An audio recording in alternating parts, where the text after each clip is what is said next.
Hello दोस्तों। जैसा कि हमने अभी तक पार्ट ए डिस्कस कर लिया था पेपर 2 का, और पेपर 1 का पार्ट ए और पार्ट बी हमने दोनों डिस्कस कर लिया था। अब हम नेक्स्ट जो सेकंड पेपर है उसका पार्ट बी डिस्कस करते हैं। पहले समाजशास्त्र की केवल एक ही यूनिट थी, लेकिन अभी इन्होंने इस बार क्या किया है कि समाजशास्त्र का पूरा एक खंड ही बना दिया है, यानी पाँचों यूनिट इन्होंने समाजशास्त्र की रख दी है यहाँ पर। हालांकि कुछ क्वेश्चंस जो कुछ टॉपिक्स हैं वो पहले से ही थे सिलेबस में, तो उनके बारे में बता दूंगा कि वो पहले से थे, और बाकी क्या नोट्स हमको प्रिपेयर करने हैं और कैसे हमको कौन कौन सी बुक्स हमारे लिए अवेलेबल है, ये सब हम बातें इस वीडियो में करेंगे। जो यूनिट 1 है हमारी, वो है समाजशास्त्र की आधारभूत अवधारणा, यानी एक्चुअल में समाजशास्त्र क्या होता है और समाजशास्त्र के क्या बेसिक्स हैं। समाज की भारतीय संकल्पना क्या है? कुटुंब, परिवार, नातेदारी, वंश, गोत्र, परंपरा, इनके बारे में क्वेश्चंस आ सकते हैं। समुदाय, संस्था, संघ, संस्कृति, मानदंड और मूल्य, ये दूसरा टॉपिक है। जो तीसरा टॉपिक है, इससे क्वेश्चन आने की संभावना बिल्कुल है, और 7 और 10 दोनों में आ सकता है। क्या क्या क्वेश्चन आ सकते हैं? तो 7 और 10 दोनों में या तो आ जाएगा भारतीय संस्कृति की विशेषताएं बताइए, या सीधा प्रश्न आ जाएगा सामाजिक समरसता के तत्वों के बारे में बताइए, या फिर सभ्यता और संस्कृति की अवधारणा में क्या डिफरेंस है। ये क्वेश्चन पूछे जा सकते हैं 7 और 10 में। ये वाला जो टॉपिक है ये पहले से ही है, पहले जब समाजशास्त्र था, जो यूनिट थी समाजशास्त्र की, उसमें भी ये टॉपिक था। ठीक है। इसके बाद हम बात करें सामाजिक संस्थाओं की, तो परिवार क्या है? शिक्षा, धर्म, वर्ण, ऋण, यज्ञ और संस्कार। इनमें से कुछ टॉपिक्स पहले से हैं, जैसे संस्कार के बारे में, वर्ण के बारे में, इनके बारे में, परिवार के बारे में पिछले यूनिट में भी था, है ना। और बाकी अब ये जो है इसके बारे में आप सोर्सेस मैं आपको बता देता हूँ। देखिए, समाजशास्त्र की जो आधारभूत अवधारणा है उसके लिए ये यूनिट 1 की अभी बुक आई है, निर्माण आई है इसकी। बाकी यूनिट्स की निर्माण आई है, इसकी अभी बुक नहीं आई है समाजशास्त्र में, लेकिन धीरे धीरे आ जाएगी। ठीक है। वहीं अगर मैं दृष्टि आई की बात करूँ तो इन्होंने एक ही बुक में पूरा समाजशास्त्र दे दिया है। अभी आप क्या कर सकते हैं, देखिए मार्केट में अवेलेबल है नहीं बुक्स, तो अभी ये आप ये कीजिए, तो दृष्टि आई की बुक ले लीजिए और रेफरेंस में उसको रखिए, है ना। क्योंकि जो दृष्टि आई उसमें ज़्यादा डीप में दिया नहीं हुआ है।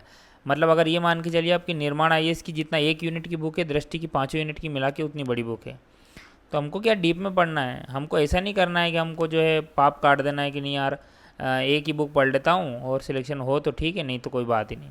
ऐसे थोड़ी होता है, हमको डीप में पढ़नी पड़ती चीज़ें, क्योंकि एमपीपीएससी ऊपर ऊपर से नहीं पूछता है आजकल। जब मेंस के पेपर आप उठा के देखोगे तो आपको पता चलेगा कि बहुत डीप में जा रही है एमपीपीएससी।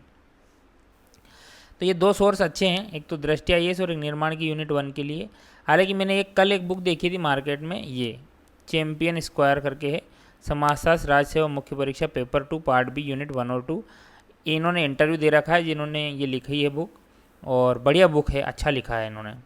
तो अगर ये बुक आप प्रेफर कर सको तो ये भी कर लो, या फिर ओम सी अकेडमी के लिए एक बुक आई है समाजशास्त्र की, इसमें पूरा समाजशास्त्र दे रखा है, आप इसको भी देख लेना और अपने व्यक्तिगत विवेक के साथ निर्णय लेना। एक दर्पण की भी बुक है, इसको भी आप देख सकते हैं मार्केट में। और इन पांचों बुक में से कोई भी आप जो समाजशास्त्र की वो खरीद सकते हैं। मेरा तो ऐसा बोलना, आप निर्माण आई की बुक खरीदो अभी फ़िलहाल तो यूनिट 1 की, तब तक आप यूनिट 1 की किताब पढ़ोगे जब तक यूनिट 2 की भी आ जाएगी किताब, क्योंकि ये भी निकालेंगे इसी सब की। तो या फिर यूनिट 1 की यहाँ से पढ़ लो और साथ में यूनिट 2 यहाँ से पढ़ लो, यूनिट 1 यूनिट 2 आप अपने हिसाब से देख लेना, जो भी आपको बुक ठीक लगे वहाँ से आप पढ़ सकते हैं। दृष्टि आई की समाजशास्त्र की बुक ठीक है, लेकिन ज़्यादा डीप में नहीं है, तो ये बात आपको दिमाग में रहनी चाहिए। अनुष्ठान, विभिन्न संदर्भ, जाति व्यवस्था हमारी कहाँ सबसे पहले जाति व्यवस्था के बारे में बताया गया है, ये सब क्वेश्चंस पूछे जाते हैं। आश्रम पिछली बार भी था, पुरुषार्थ पिछली बार भी थे, समाज और विवाह पर धर्म और संप्रदायों का प्रभाव ये भी पिछली बार भी था। तो अगर आपके पास पिछली बार की समाजशास्त्र की बुक अगर है तो ये टॉपिक और ये टॉपिक, ये दोनों तो आप पिछली बार की बुक से ही कर सकते हैं, है ना। कुछ चीज़ें नहीं पढ़नी पड़ेगी, जैसे अनुष्ठान वगैरह के बारे में आपको देखना पड़ेगा। नेक्स्ट सेकंड यूनिट की बात करते हैं, भारतीय समाज में विविधता और चुनौतियाँ। भारतीय समाज की संकल्पना, भारत के लोगों का क्या व्यवहार है, भारत के लोगों की क्या संस्कृति है, विविधतम एकता क्यों बोला जाता है, भारत में इतने धर्म इतनी जातियाँ के लोग रहते हैं, उत्तर भारत, दक्षिण भारत, नॉर्थ ईस्ट भारत, इतनी विविधता भारत में, इसके बाद विविधतम एकता क्यों कहा जाता है। सांस्कृतिक विविधता की बात करें तो क्षेत्रीय, भाषाई, धार्मिक और जनजातीय विविधता किस प्रकार की हमारे यहाँ। अपराध का क्या बदलता परिदृश्य है, यानी नशीली दवाओं की लत लग रही है, आत्महत्याओं की संख्या बढ़ रही है, साइबर अपराध, महिलाओं के प्रति अपराध और घरेलू हिंसा, इनके बारे में क्वेश्चन पूछे जाएंगे। वर्तमान बहस के कुछ मुद्दे जैसे भारत में परंपरा और आधुनिकता में क्या डिफरेंस है, राष्ट्र निर्माण की समस्याएं जैसे धर्मनिरपेक्षता, बहुलवाद, राष्ट्र निर्माण, तो इनके बारे में हमको देखना है। ठीक है, इसके लिए आप अभी निर्माण की बुक नहीं आई है, लेकिन इसके लिए अभी फ़िलहाल दृष्टि आप प्रेफर कर सकते हो, इसके साथ दर्पण या फिर चैंपियन स्क्वायर की ये बुक या फिर ओम सी एकेडमी की देख लेना आप। ठीक है, ग्रामीण एवं नगरीय समाजशास्त्र की 3rd यूनिट की बात करें तो ग्रामीण समाज के अध्ययन के उपागम कि ग्रामीण समाज में क्या समस्याएं उत्पन्न हो रही। जैसे आपको पता है ग्रामीण समाज में अंधविश्वास एक बड़ी समस्या है, तो ग्रामीण समाज में क्या समस्याएं हैं, ग्रामीण शहरी अंतर कैसा है, जैसे शहर में उपभोक्तावाद को ज़्यादा बढ़ावा दिया जाता है, ग्रामीण में सादा जीवन उच्च विचार को ज़्यादा महत्व दिया जाता है, ग्रामीण में जो सुविधाएं हैं आधारभूत आवश्यकताओं की वो कम है, शहरी परिप्रेक्ष्य में ज़्यादा है। तो ये क्वेश्चन आ सकता है ग्रामीण और शहरी जो संदर्भ है उसमें हमारे जो समाज है उसके अध्ययन के क्या होगा उपागम है। ग्रामीणवाद की बात करें तो हमारा जो ग्रामीणवाद है वो कैसा है और नगरवाद कैसा है, यानी ग्रामीणवाद जो ग्रामीण जो पृष्ठभूमि है उसकी वकालत करता हो, नगरवाद जो नगर को बढ़ावा देता हो। किसान अध्ययन, हम किसानों की समस्या यहाँ पर देखेंगे, किसानों की क्या समस्याएं हैं, उनका कैसे समाधान किया जा सकता है। 73वें संविधान संशोधन यानी पंचायती राज, उससे पहले और बाद में पंचायती राज की क्या व्यवस्था हुई। जैसे 73वें संविधान संशोधन के समय महिलाओं को 33% आरक्षण नहीं था, बाद में दिया गया है। उसके बाद 73वें संविधान संशोधन के बाद किस प्रकार से पंचायती राज जो व्यवस्था उसको बदली है। अभी वर्तमान में उस समय की तुलना में बहुत पंचायती राज की व्यवस्था की जो महत्वपूर्ण है वो बढ़ गई है, महत्व बढ़ गया उसका। तो क्या डिफरेंस आया है पहले और अब में। ग्रामीण नेतृत्व की बात करें तो कैसे हम ग्रामीण जो समस्या है उनका समाधान करने के लिए यहाँ पर नेतृत्व का विकास कर सकते हैं, कैसे हम उनको परीक्षण दे सकते हैं। गुटबाजी क्या होती है, लोक सशक्तिकरण क्या है यानी पब्लिक एम्पावरमेंट क्या है, कैसे हम पब्लिक को एम्पावर कर सकते हैं। जैसे हम टेक्नोलॉजी के माध्यम से जो कम्युनिटी सर्विस सेंटर है उसको खोल के पंचायतों को जो है ग्रामीण स्तर पर ज़्यादा अधिकार दे के हम लोगों का सशक्तिकरण कर सकते हैं। तो लोगों का सशक्तिकरण कैसे किया जा सकता है और इसमें क्या चुनौतियाँ आती हैं उनके बारे में यहाँ पर डिस्कस होगा। ग्रामीण विकास के सामाजिक मुद्दे क्या हैं, क्या क्यों नहीं हो पा रहा है ग्रामीण विकास सामाजिक समस्याओं के कारण, जैसे महिलाओं को ज़्यादा जो है बढ़ावा नहीं दिया जाता, तो एक ये समस्या है। दूसरा, जैसे इसी में अगर पितृसत्तात्मकता बात करें, दूसरा पॉइंट क्या हो सकता है, दूसरा पॉइंट सामाजिक समस्याएं जैसे पर्दा प्रथा हो गई, जैसे कुछ अंधविश्वास हो गए हैं। तो ये सामाजिक मुद्दे हैं ग्रामीण विकास में, ये चुनौतियाँ बनते हैं। और क्या रणनीतियाँ, मतलब कैसे इनको उनसे निपटा जा सकता है। इसी में बंधुआ और प्रवासी मजदूर की क्या समस्याएं हैं, अभी कोरोना में आपने देखा होगा कि प्रवासी मजदूर की क्या समस्या रही। ग्रामीण समाज में क्या बदलाव के रुझान देखे गए हैं। अब ग्रामीण पृष्ठभूमि में भी जो है उपभोगवाद आ रहा है, क्योंकि टेक्नोलॉजी से जुड़ रहे हैं ग्रामीण समुदाय, और ग्रामीण से समाज परिवेश जो है प्रवास कर रहे हैं, लोग प्रवास कर रहे हैं शहरी पृष्ठभूमि में जा जाके, तो उसके कारण भी बदलाव आ रहा है। मीडिया गांव-गांव पहुंच गया, मोबाइल हाथ-हाथ में पहुंच गए, इसकी वजह से बहुत बदलाव आया है। नगरीय समुदाय की क्या विशेषताएं हैं। प्रदूषण एक बड़ी समस्या है, नगरीय जो नगरीय पृष्ठभूमि है उसमें। जल भराव एक बड़ी समस्या है। नगरीकरण के क्या कारण है, मतलब नगरीकरण क्यों बढ़ रहा है, नगर में क्यों बढ़ रहा है, क्योंकि अवसर बढ़ रहे हैं, अपॉर्चुनिटी बढ़ रही है। प्रभाव क्या हो रहे हैं, प्रभाव ये हो रहे हैं कि लोग गाँव से शहर की ओर आ रहे हैं, तो शहर में तो देखो संसाधन सीमित है, उसके कारण क्या हो रहा है कि जो शहरी संसाधन है, प्राकृतिक संसाधन है, उन पर दबाव बढ़ रहा है, गंदी बस्तियों की समस्याएं आ रही है, नशीली प्रवृत्तियां बढ़ रही है, अपराध बढ़ रहे हैं। नगरीय समुदाय में क्या परिवर्तन हो रहा है, तो जो यहाँ पर कारण और प्रभाव नगरीकरण की, उसी में से आप जो समस्याएं हैं उनको समुदायों में परिवर्तन कर सकते हैं, जैसे पॉजिटिव भी नेगेटिव भी। नगरीय समुदाय में क्या परिवर्तन हो रहा है, तो नगरीय समुदाय में ऐसा परिवर्तन हो रहा है कि जो गाँव से लोग आ रहे हैं तो ग्रामीण संस्कृति भी आ रही है, और ग्रामीण संस्कृति आ रही है तो उपभोक्तावाद को कहीं ना कहीं हतोत्साहन मिल ही रहा है। लोग बहुत कुछ सादा जीवन उच्च विचार में विश्वास करने लगे हैं, शहरी पृष्ठभूमि के लोग भी। नगर नियोजन की अवधारणा कैसे, किस प्रकार से हमको नगरीय नियोजन करना चाहिए, नगर नियोजन को प्रभावित करने वाले क्या कारक है, और भारत में नगरीय प्रबंधन की क्या समस्याएं हैं। जैसे नगरीय नियोजन का सबसे बेहतर उदाहरण हम इंदौर को ले सकते हैं। जैसे स्वच्छता के जो संदर्भ में इंदौर ने किया है, उसमें हम नगरीय नियोजन में उसका उदाहरण दे सकते हैं।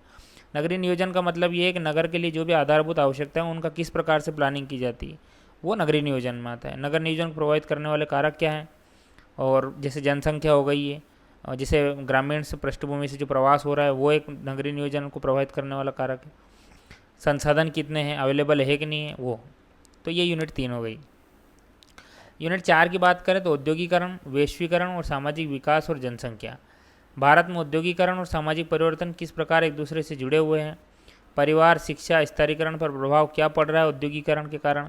औद्योगिक समाज में वर्ग और वर्ग संघर्ष कैसे हैं। जैसे आपने देखा होगा औद्योगिकरण जब होता है तो क्या होता है कि बंधुआ मजदूरों की संख्या बढ़ती है, उसके अतिरिक्त जो लेबर है उसको कम पैसे मिलते हैं, तो इसके कारण जो उच्च वर्ग और निम्न वर्ग है इनमें संघर्ष की स्थिति बनने लगती है।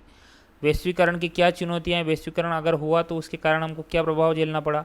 जैसे अभी कोरोना वैश्वीकरण के कारण आने वाली बड़ी चुनौती है हमारी, क्योंकि सारा विश्व एक दूसरे से जुड़ा हुआ है। अगर वैश्वीकरण नहीं होता तो कोरोना शायद भारत में नहीं आता। समाजशास्त्र का भारतीयकरण कैसे हुआ। जैसे गांधी, जिसे लोहिया, जिसे जयप्रकाश नारायण, इन्होंने समाजशास्त्र की एक भारतीय अवधारणा कैसे दी, ठीक। और पश्चिम की जो समाजशास्त्र की अवधारणा वो किस प्रकार की थी।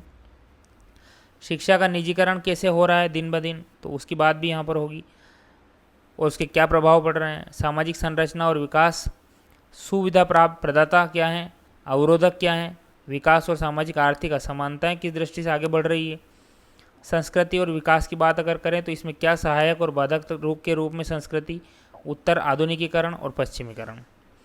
यहाँ पर जनगणना की बात कर सकते हैं। भारत में जनसंख्या वृद्धि और वितरण 1901 से वृद्धि क्या है, कारण क्या है इसके और प्रभाव क्या आ रहे हैं। ये 7 या 10 में इससे क्वेश्चन आ सकता है, ठीक है। इसके बाद अगर बात करें तो अवधारणाओं की, पेन गिर गया मेरा।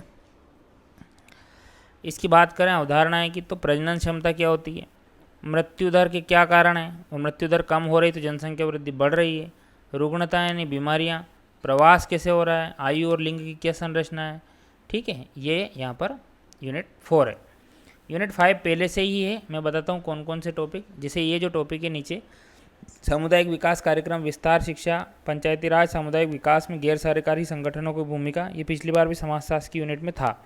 क्वेश्चन भी आता है यहाँ से कि सामुदायिक विकास में गैर सरकारी संगठनों की क्या भूमिका है। डायरेक्ट क्वेश्चन आ सकता है 10 नंबर में। पंचायती राज से 7 या 10 नंबर में क्वेश्चन आएगा ही आएगा। सामुदायिक विकास कार्यक्रम में विस्तार शिक्षा के बारे में भी क्वेश्चन आ सकता है।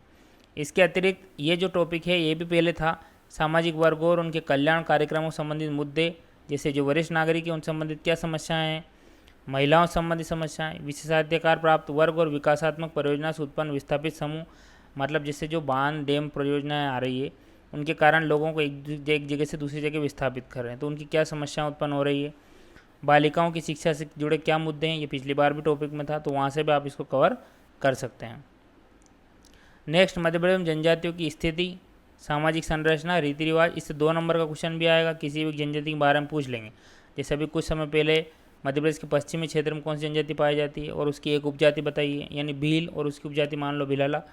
इसके अतिरिक्त जो जनजातियों में 2 नंबर क्वेश्चन आ सकते हैं, 5 और जो 7 और 10 है उसमें क्वेश्चन आ सकता है। इससे जनजातियों में क्या विश्वास हैं, उनके क्या तौर तरीके हैं जीवन के, विवाह के कौन कौन से प्रकार, जैसे आपने पढ़ा होगा लमजेना विवाह, हट विवाह, ये सब, दूध लोटावा।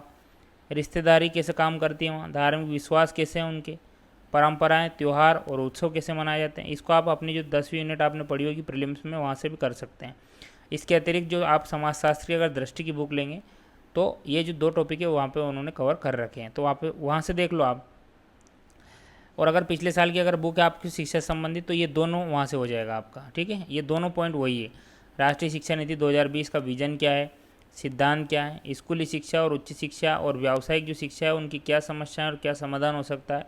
ऑनलाइन और डिजिटल शिक्षा बढ़ रही है तो इससे रिलेटेड जो चुनौतियाँ हैं वो क्या है और कैसे इन चुनौतियों को जो है उनका निराकरण किया जा सकता है। वयस्क शिक्षा क्या है, जैसे जो बुजुर्ग लोग हैं उनकी जो शिक्षा संबंधित वो है जिन्होंने स्कूल छोड़ दिया था। जीवन पर्यंत सीखना से क्या संबंधित है। मध्य प्रदेश की लोक संस्कृति क्या है, लोक संस्कृति की क्या विशेषताएँ हैं, ये यहाँ पर यूनिट 5 आपकी हो जाती है। अब मैं आपको बताता हूँ एक ओवरऑल कि आप इसके लिए क्या कीजिए कि पहले तो आप एक समाजशास्त्र की जो पुरानी बुक है इसकी निर्माण की वो खरीद लीजिए। इसके साथ ही जो अभी यूनिट 1 की नई निर्माण की बुक आई है वो भी खरीद लो, ठीक। जो दृष्टि IAS की बुक है वो खरीद लीजिए आप मेंस के लिए। इन तीनों को मिला के आप पढ़िए। अभी फ़िलहाल यूनिट 1 कंप्लीट कीजिए और जो बाकी यूनिट्स में इनसे टॉपिक कवर हो रहे हैं वो उनको कवर कीजिए। और इसके साथ ही जब नेक्स्ट बुक आ जाएगी तो मैं बता दूंगा और मार्केट में भी जो आकार आई है उसकी बुक्स आएगी, दृष्टि की बुक्स और भी आएगी, और इसके अतिरिक्त जो है निर्माण आई की बुक्स आएगी। दर्पण वाली बुक भी मैं देख कर आपको बता दूंगा एक आध दो दिन में, जब मैं दूसरे पार्ट का वीडियो बनाऊंगा तब तक मैं देख चुका रहूँगा, तो मैं ये बात आपको वहाँ पे बता दूंगा कौन सा सोर्स अच्छा है कौन सा नहीं। ठीक है, आज का वीडियो यहीं रखते हैं, फिर जो है कल हम पार्ट बी के बारे में पार्ट बी तो हो गया पेपर 2 का, तो पार्ट 3 का पेपर पार्ट ए पढ़ेंगे अपन। ठीक है।